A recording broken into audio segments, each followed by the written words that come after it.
Dans les salons opulents d'un hôtel particulier du 8e arrondissement de Paris, l'air était chargé du parfum des lits blancs et du murmure feutré des conversations. C'était la veille du mariage d'Éléonore Beaumont, un événement que toute la haute société attendait comme le couronnement d'une alliance parfaite. Des cristaux baccarat scintillaient sous la lumière des lustres, renvoyant des éclats dans les coupes de champagne tenues par des invités aux sourires impeccables. Pourtant, derrière cette façade de bonheur et de luxe, une tension glaciale était palpable.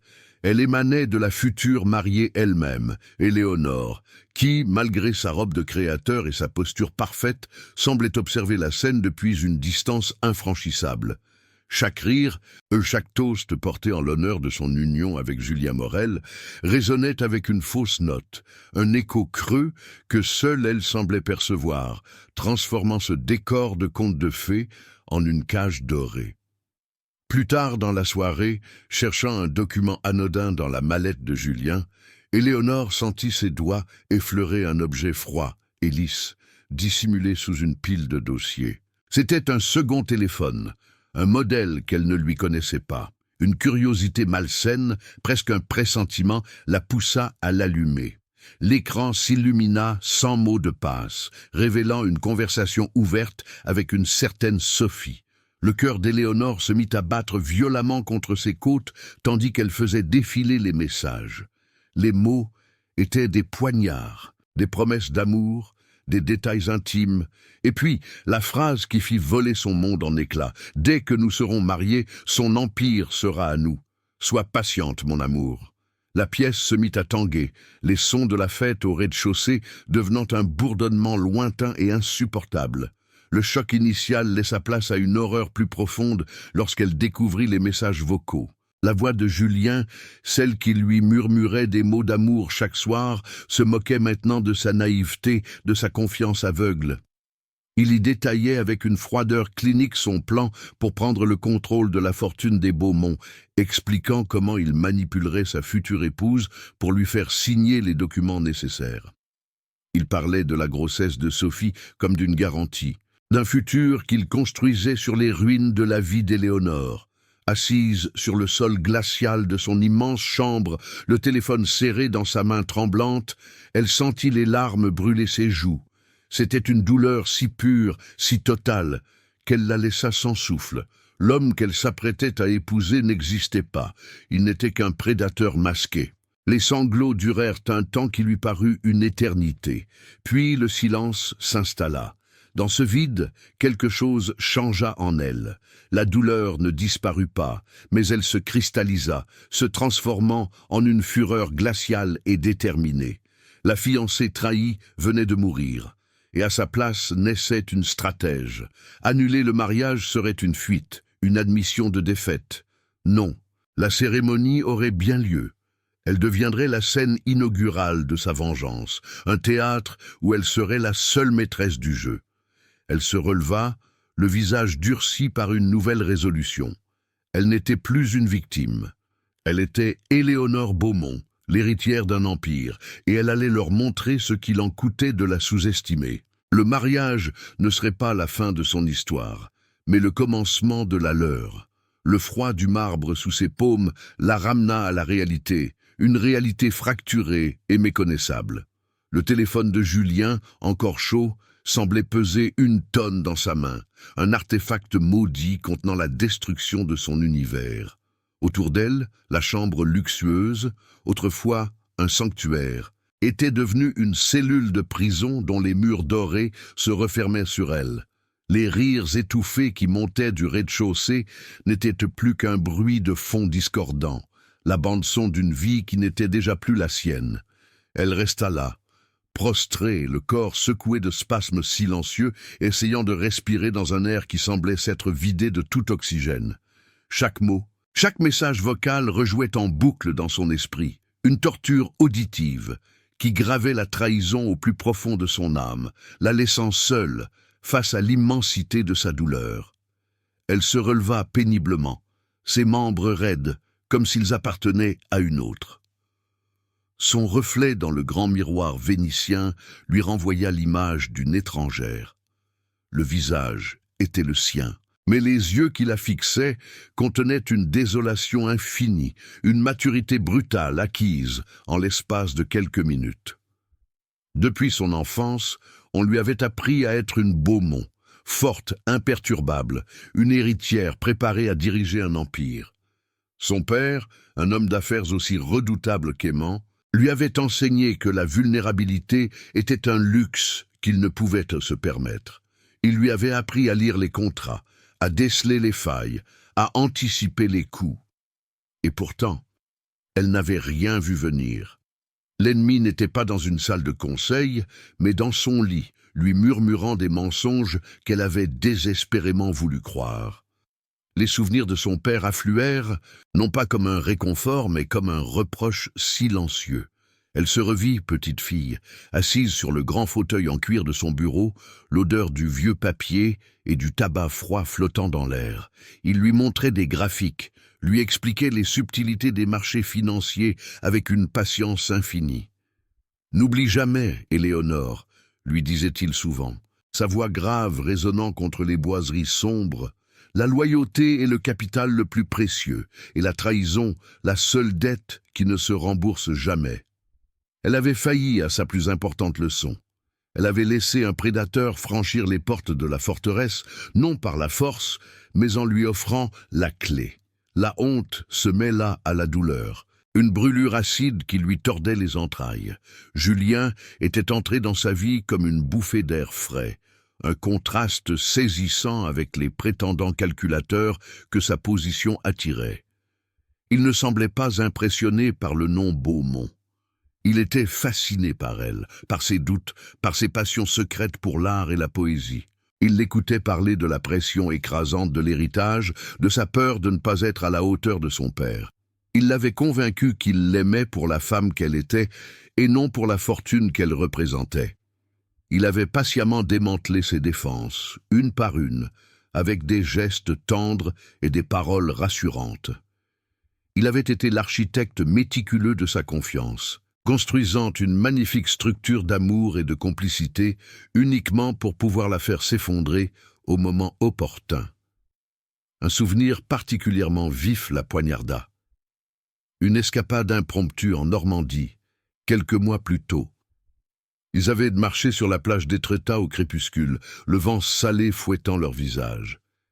Il l'avait prise dans ses bras, le regard fixé sur les falaises majestueuses, et lui avait murmuré « Avec toi, je me sens invincible.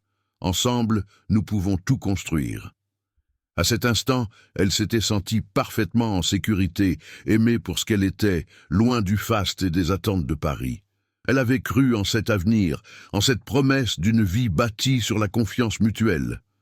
Maintenant, ce souvenir était souillé, transformé en une preuve supplémentaire de sa propre naïveté. Chaque mot doux était un mensonge calculé, chaque baiser une manœuvre stratégique. C'est incroyable comme une vie entière peut être redéfinie par une seule découverte. Si ces histoires de force et de survie vous parlent, votre abonnement nous aide à continuer de les porter à la lumière. L'envie de descendre, d'interrompre la fête et de hurler la vérité à la face de tous la submergea. Elle imaginait la scène, les sourires figés, le champagne renversé, le scandale explosant au cœur de la haute société parisienne.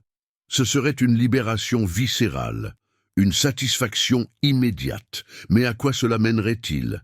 Elle serait la victime, la fiancée humiliée dont tout le monde parlerait avec un mélange de pitié et de mépris. Julien et Sophie, eux, disparaîtraient peut-être, mais ils ne paieraient pas. Ils ne comprendraient jamais l'ampleur du mal qu'ils avaient fait. Non, la justice ne se trouverait pas dans un éclat de colère. Elle devait être plus intelligente, plus froide, plus impitoyable qu'eux. Elle devait devenir la femme que son père l'avait formée à être. C'est alors que la voix de son père résonna de nouveau dans son esprit. Mais cette fois, ce n'était plus un reproche. C'était un conseil, une stratégie. La meilleure vengeance n'est pas bruyante, ma fille, elle est rentable. Cette phrase, qu'il lui avait répétée si souvent lors de leur leçon de commerce, prit un sens nouveau et terrible. La douleur ne disparut pas, mais elle se transforma. Le chagrin se mua en une énergie glaciale, une clarté d'esprit redoutable. Le plan commença à prendre forme, non pas comme un acte de vengeance passionnelle, mais comme une opération commerciale. L'objectif n'était pas de le détruire émotionnellement, mais de le démanteler financièrement et légalement, en utilisant ses propres armes contre lui. La cupidité et l'arrogance, c'est souvent au fond du gouffre que l'on trouve la volonté de se reconstruire. En vous abonnant, vous nous donnez les moyens de partager ces témoignages de résilience. Son premier geste fut de prendre son propre téléphone. Ses doigts ne tremblaient plus. Elle fit défiler ses contacts jusqu'à trouver le nom de Maître Dubois, l'avocat historique de la famille, un homme dont la loyauté envers les Beaumont était aussi solide que les murs de leur banque. Il était 3 heures du matin, mais elle n'hésita pas. La voix endormie du vieil homme répondit à la 3e sonnerie. « Éléonore, est-ce que tout va bien ?» Sa propre voix, quand elle parla, la surprit par sa fermeté. « Maître Dubois, je suis désolé de vous déranger à cette heure. J'ai un problème urgent qui requiert votre discrétion la plus absolue. J'ai besoin de vous voir demain, avant l'aube. Il s'agit de mon mariage et d'une fraude de très grande envergure. » Le silence à l'autre bout du fil fut bref, puis la voix de l'avocat devint alerte et professionnelle. « Je serai à votre porte à 6 heures. » Le lendemain matin fut le premier acte de sa nouvelle vie. Elle descendit pour le petit déjeuner, le visage maquillé pour dissimuler les cernes et le cœur barricadé derrière un sourire parfait. Julien était là, rayonnant, et il l'embrassa avec une tendresse feinte qui lui donna la nausée. « Bien dormi, mon amour, tu es magnifique. » Elle lui rendit son sourire, un chef-d'œuvre de comédie. « Merveilleusement bien. Je n'ai jamais été aussi impatiente. » Chaque interaction était une torture et une épreuve. Elle devait jouer le rôle de la fiancée éperdue tout en observant chacun de ses gestes, chaque inflexion de sa voix, les analysant comme des données à intégrer dans son plan. Elle était devenue une actrice sur la scène de sa propre vie et sa performance devait être sans faille.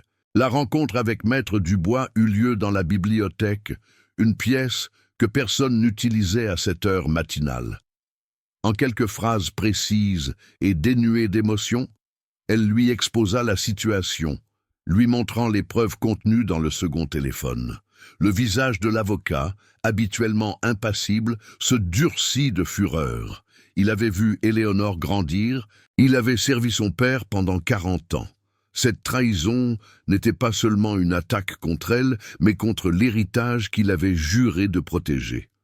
Ensemble, ils commencèrent à échafauder la contre-offensive. Il ne s'agissait plus d'annuler un mariage, mais de monter un piège légal et financier si sophistiqué que Julien y entrerait de son plein gré, convaincu de son propre génie. La machine était en marche. L'un des premiers obstacles se présenta plus tôt que prévu. 2 jours avant la cérémonie, lors d'un dîner avec leurs parents, Julien aborda le sujet des affaires avec une assurance nouvelle. « Chérie, je pensais, » commença-t-il d'un ton faussement désinvolte, « puisque nous allons bientôt tout partager. Il serait peut-être temps que tu me donnes un accès à certains dossiers d'investissement. Je pourrais commencer à me familiariser avec la gestion Beaumont. » La demande était prématurée, audacieuse. La panique menaça de l'assaillir, mais elle la repoussa. Elle posa sa main sur la sienne, son regard empli d'une adoration calculée. « Bien sûr, mon amour, mais laissons passer le mariage. Je veux que ces premiers jours soient à nous, loin de tout cela. Après, nous aurons toute la vie pour travailler ensemble. » Il se laissa convaincre, sa propre arrogance le rassurant. La veille du mariage, alors que les fleuristes finissaient de décorer l'église de la Madeleine, Éléonore se tint une dernière fois devant son miroir. Elle portait une simple robe de soie, mais elle se voyait déjà dans sa robe de mariée.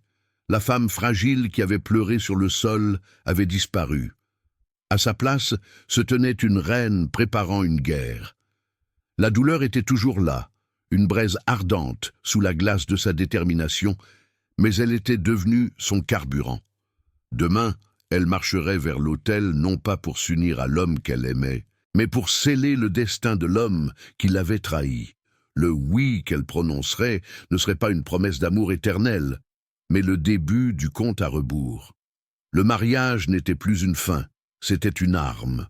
Plusieurs mois s'étaient écoulés depuis le mariage, des mois durant lesquels Éléonore avait joué le rôle de l'épouse dévouée avec une maîtrise glaçante. Le décor du dénouement n'était pas une chambre à coucher ou un salon feutré, mais le cœur même de l'Empire Beaumont, le bureau présidentiel, un sanctuaire de bois sombre et de pouvoir surplombant les toits de Paris. Julien y entra ce jour-là avec l'arrogance d'un conquérant.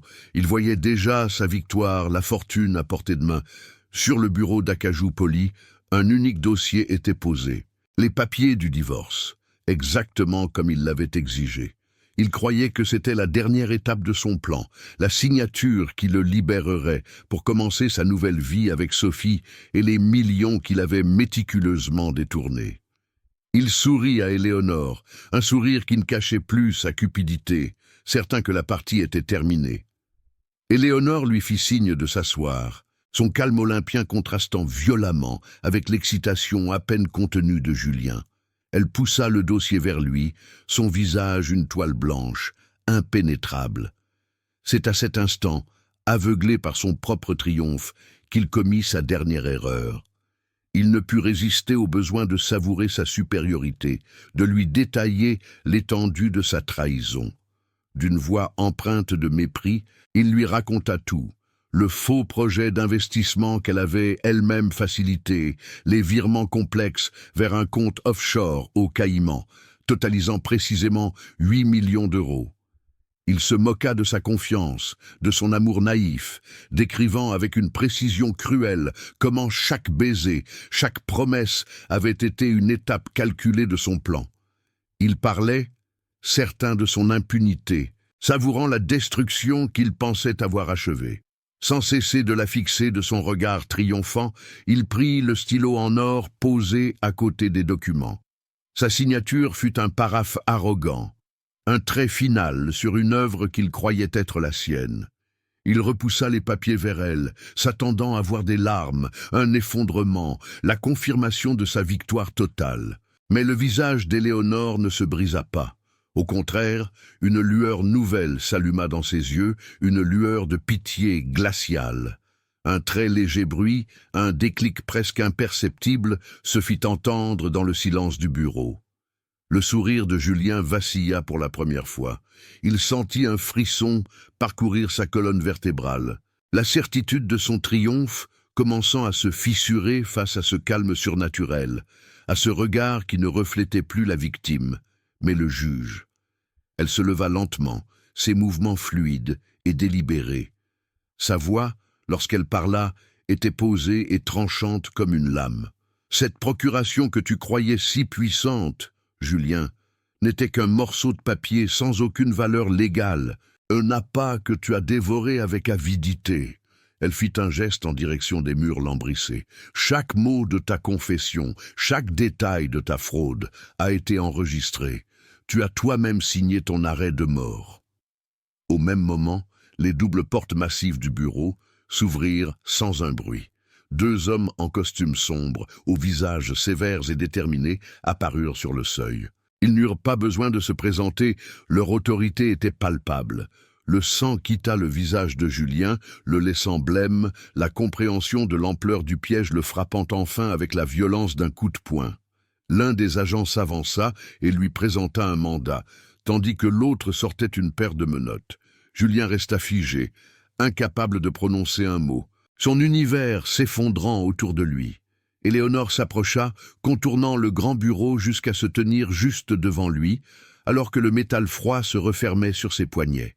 Leurs regards se croisèrent une dernière fois.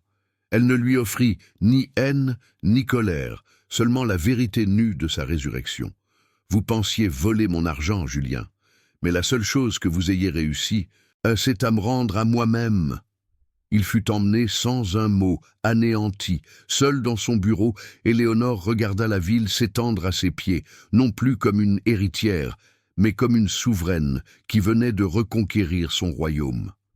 Le sort de Julien et de Sophie fut rapidement scellé par la justice, leur nom s'effaçant des chroniques mondaines pour n'apparaître plus que dans les faits divers, judiciaires. Pour Éléonore, leur chute ne fut pas une fin, mais un commencement. Elle prit officiellement la présidence du groupe Beaumont, non plus comme une héritière désignée, mais comme une dirigeante légitimée par l'épreuve du feu. Sa première décision fut de lancer un audit complet de l'entreprise, instaurant une nouvelle culture basée sur une transparence radicale et une éthique inébranlable. Elle ne cherchait pas à imiter le style de son père, souvent impitoyable, mais à construire un empire dont les fondations seraient la confiance et l'intégrité. Chaque jour, en s'asseyant dans le bureau qui avait été le théâtre de sa victoire, elle ne voyait plus le fantôme d'une trahison, mais l'horizon infini d'un avenir qu'elle était désormais la seule à dessiner. Les 8 millions d'euros, récupérés jusqu'au dernier centime, devinrent le capital de départ de sa plus grande œuvre. Plutôt que de les réinjecter dans les circuits financiers de l'entreprise, Éléonore créa la Fondation Beaumont pour la résilience. Sa mission était simple et puissante, offrir un soutien juridique, psychologique et financier aux femmes victimes d'escroqueries sentimentales et de manipulations financières. Elle ne mit jamais son histoire personnelle en avant, mais l'esprit de sa propre lutte imprégnait chaque action de la Fondation. Elle transformait ainsi sa douleur la plus intime en un instrument de protection pour les autres, prouvant que la plus grande richesse n'était pas celle qui se comptait en chiffres, mais celle qui se mesurait en vie reconstruite. Son héritage ne serait plus seulement fait de building et d'action, mais de dignité et d'espoir rendu. Libérée du poids du passé, Éléonore s'autorisa enfin à être vulnérable à nouveau, mais cette fois selon ses propres règles. C'est dans une galerie d'art, loin des cercles d'affaires, qu'elle rencontra Antoine, un architecte dont la passion était de construire des espaces où les gens pouvaient se sentir en sécurité. Il fut séduit non pas par le nom Beaumont, mais par la lueur d'intelligence dans son regard et la force tranquille qui émanait d'elle. Leur relation se bâtit lentement, sur des conversations profondes, des rires partagés et un respect mutuel. Avec lui, elle apprit que la confiance n'était pas une faiblesse à dissimuler, mais une force à partager. Il ne cherchait pas à la posséder, mais à marcher à ses côtés, admirant la femme qui avait su transformer les ruines de sa vie en un monument à sa propre résilience. 2 ans plus tard, le nom de Julien Morel n'était plus qu'un lointain souvenir, une note de bas de page dans les archives judiciaires. Éléonore, elle, était devenue une figure d'inspiration. On la voyait diriger son conseil d'administration avec une assurance sereine le matin et visiter les locaux de sa fondation avec une empathie chaleureuse l'après-midi. Un soir, en rentrant chez elle, Antoine l'attendait avec un simple bouquet de fleurs des champs. Ils regardèrent le soleil se coucher sur Paris, une ville qui n'était plus une cage dorée, mais un paysage de possibilités. Elle avait tout gagné, non pas en détruisant son ennemi, mais en se reconstruisant elle-même, plus forte et plus entière. C'est en partageant des récits comme celui d'Éléonore que nous nous rappelons tous de notre propre force. Votre soutien, par un simple abonnement, nous permet de continuer à allumer ces lueurs d'espoir.